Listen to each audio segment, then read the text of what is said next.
សូមជូនរឿងកន្សែងសូត្រវេទមន្តរបស់លក្ខិណានៅព្រឹកមួយដ៏ស្រស់ស្អាតលក្ខិណាបានភ្ញាក់ពីដំណេកក្នុងភូមិតូចមួយរបស់នាងស្រឡាញ់ធម្មជាតិនិងសុបិនអំពីការផ្សងព្រេងកន្សែងសូត្រចាស់មួយតែងតែស្ថិតនៅជាមួយនាងរហូតកន្សែងសូត្រនេះមើលទៅមិនដូចកន្សែងធម្មតាទេនៅពេលលក្ខិណាប៉ះវាពន្លឺស្រាលៗបានបញ្ចេញមកបេះដូងនាងទទួលអារម្មណ៍ថាវាមានអាចកំបាំងយាយប្រាប់ថាវេទមន្តត្រូវប្រើដោយចិត្តល្អប្រសិនបើប្រើខុស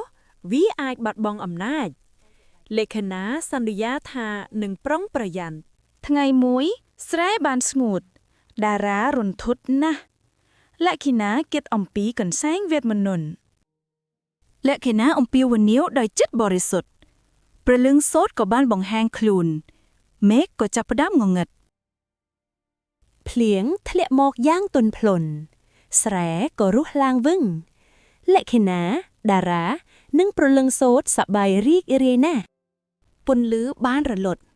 វេទមន្តក៏បានបញ្ចប់ប៉ុន្តែវាជាការចងចាំដ៏ល្អមួយនៅតែស្ថិតក្នុងចិត្តរបស់លក្ខិណា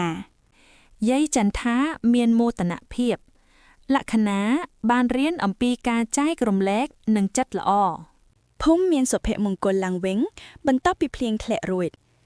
លក្ខណាដឹងថាវេទមន្តពិតគឺចិត្តល្អរបស់មនុស្ស